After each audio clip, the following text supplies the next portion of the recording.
আমার এই রেজিস্ট্রি লুকে তোমরা এতটা ভালোবাসা দিয়েছো, এতটা তোমরা পছন্দ করেছো। এই শাড়ির লিঙ্ক যে তোমরা ডিএমে ভর্তি করে দিয়েছো, অনেকে হোয়াটসঅ্যাপেও মেসেজ করেছো দিদি শাড়িটা কোথা থেকে নিয়েছো। আজকে আমি শাড়িটা কার কাছ থেকে কোথা থেকে নিয়েছি সব ডিটেলস তোমাদের এই ব্লগের মধ্যে দিয়ে দিব। তার আগে সেদিন কি কি হলো না হলো আমি প্রত্যেকটাই তোমাদের সাথে শেয়ার করি। পুরো ব্লগটা কন্টিনিউ করো, প্রত্যেকটাই ডিটেলস আজকে তোমাদের আমি দিয়ে দিব। রেজিস্ট্রি আর আশীর্বাদী যেহেতু একদিনেই ছিল, তো সেই ক্ষেত্রে অনেকটাই চাপ ছিল।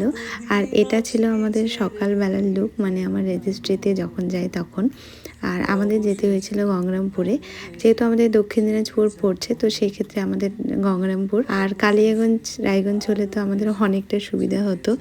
যাই হোক, আমাদের ওখানে টাইম দেওয়া ছিল 11টা, কিন্তু পৌঁছতে পৌঁছতে আমাদের 12টাই বেজে গেছিলো। সেদিন মেকআপ একদম হালকা করেছিলাম, কোনো ফাউন্ডেশন আমি ইউজ করিনি, কনসিলার দিয়ে জাস্ট একটু ব্লেন্ড করে কম্প্যাক্ট পাউডার দিয়ে সেট করেছিলাম, যেহেতু দিনে মেকআপটা ছিল। আর লিপস্টিক আমি ইউজ করেছিলাম এখানে সুগার পপের একটা নিউড লিপস্টিক, শেড নাম্বারটা আমি ভুলে গেছি। তোমরা যদি কেউ শেড নাম্বার জানতে চাও তাহলে একটু কমেন্ট করবে, আমি শেড নাম্বার তোমাদের বলে দিব। আমার বেস একদম কমপ্লিট, আমি শুধু এখন হেয়ারটা করব, কিন্তু তার আগে আমি ওকেও একটু টাচ আপ করে দিলাম। ও একদমই কিছু দিতে চায় না।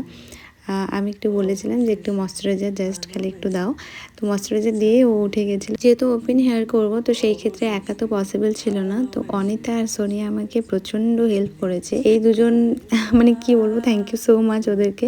ওরা না থাকলে আমার একা সম্ভব ছিল না।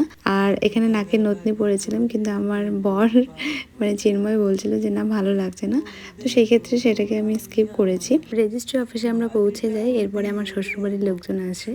আর ওই যে দেখতে পাচ্ছ লম্বা করে ছেলেটা, ও আমার দেওর, আর ও হলো আমার দেওরের ছেলে। অ্যাকচুয়ালি আমার দেওর কিন্তু আগে বিয়ে করেছে, কনফিউশন তোমাদের থাকতে পারে। আর ওই যে লাল শাড়ি পরে আছে ও কিন্তু আমার দেওরের বউ। আর আমি যাকে জড়িয়ে ধরলাম উনি হলেন হচ্ছে আমার শাশুড়ি মা, আর ইনি হলেন আমার মাসির শাশুড়ি। আর ওই যে ফুচকুটা আর একটা দেখতে পাচ্ছ, সেটা হলো কিন্তু আমার দেওর। মেসোমশাই ছিলেন কিন্তু ওখানে ভিডিওতে নেই, যেহেতু আমার শ্বশুরবাড়ি অনেকটা দূরে, তো সেই ক্ষেত্রে অনেক মানুষজনও আসতে পারেনি, কয়েকজনই শুধু এসেছিল। আর আমার শ্বশুরবাড়ি কোথায় সেটাও তোমাদেরকে বলবো পরের ব্লগে। এবার আসে আমাদের সিগনেচারের পালা, মানে অফিসিয়ালি আজকে থেকে আমরা হাজব্যান্ড ওয়াইফ হয়ে গেলাম। মানে এটা একটা স্বপ্নের মতো।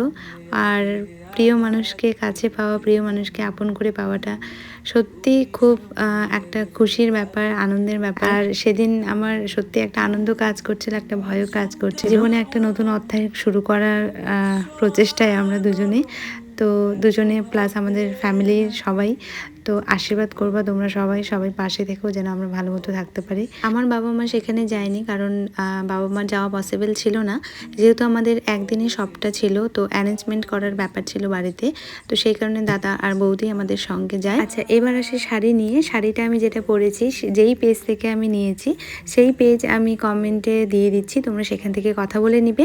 দিদিভাইকে একটা স্ক্রিনশট দিয়ে দিবে, যদি অ্যাভেলেবেল থাকে তাহলে অবশ্যই তোমরা পেয়ে যাবে। চলো আজকে এতটুকুই ব্লগ, আর এরপরে আবার আসছে একটা নতুন ব্লগ, মানে আমার আশীর্বাদী যে ব্লগটা, সেটা নিয়ে আমি অবশ্যই তোমাদের সাথে শেয়ার করব।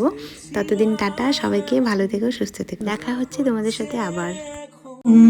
যতদিন আছি ছেড়ে যেও না গো।